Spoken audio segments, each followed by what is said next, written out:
Wow! Dami ng pera niyan. Ang gagawin mo dyan sa 50,000 mo?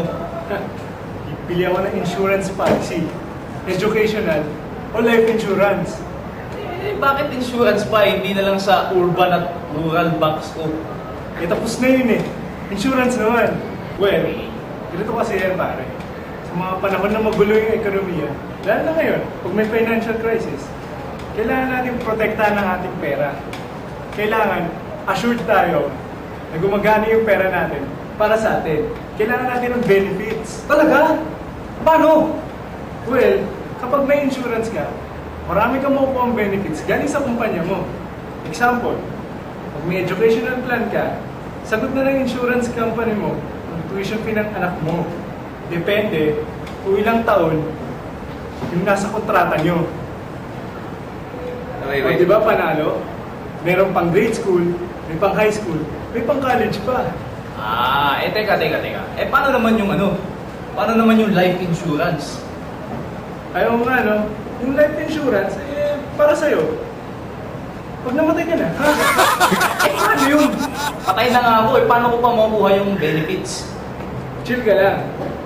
Meron pa rin.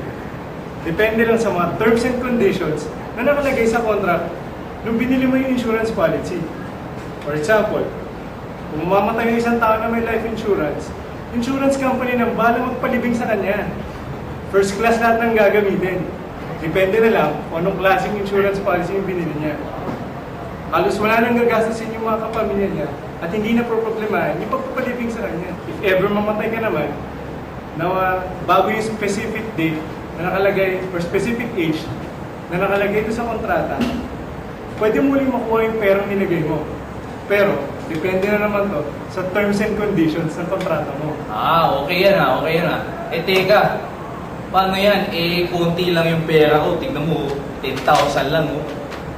Baka hindi ko kaya makabili niyan. Ay nako, huwag kang magkalala. Madaming klase ng policies.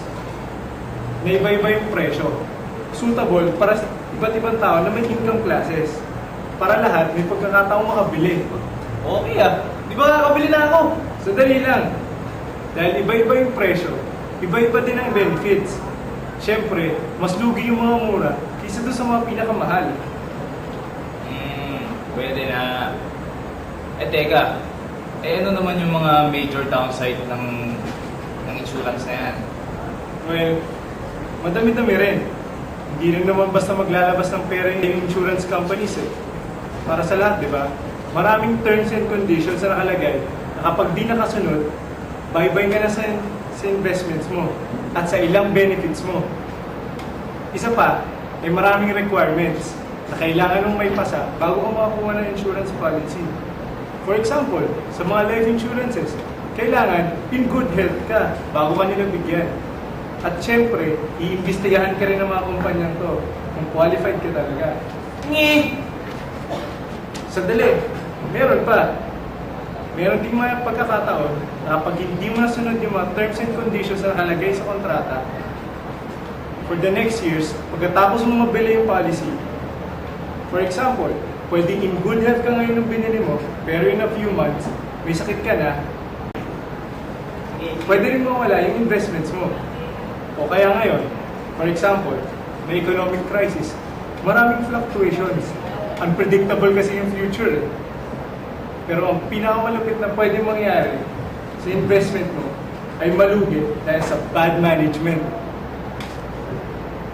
Pwedeng waldasin ng mga may-ari ng kumpanya yung pera mo o masira dahil sa mga maling investment sila. Parang cap. So yun mga kailangan mong maraman. Pero meron pa. Tandaan mo na magkaibang mag-isip ang mga tao at insurance companies. Dahil profit-driven ang mga kumpanyang ito, gagawin nilang lahat para makatipid. Kaya dito pumapasok yung sa damakbak na terms and conditions.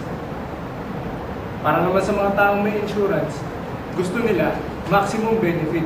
Gusto nila magbigay ng pera o makuha nila yung maximum benefits ng insurance company nila.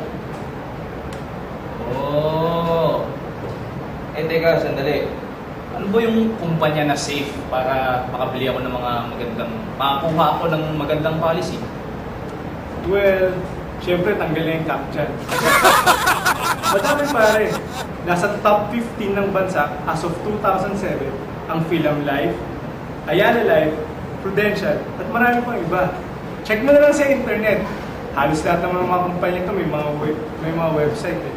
Meron din silang portion doon ng mga frequently asked questions at kung paano mo bibili yung mga insurance policies nila. Ah, okay din pala ang educational tsaka life insurance ah. Siyempre,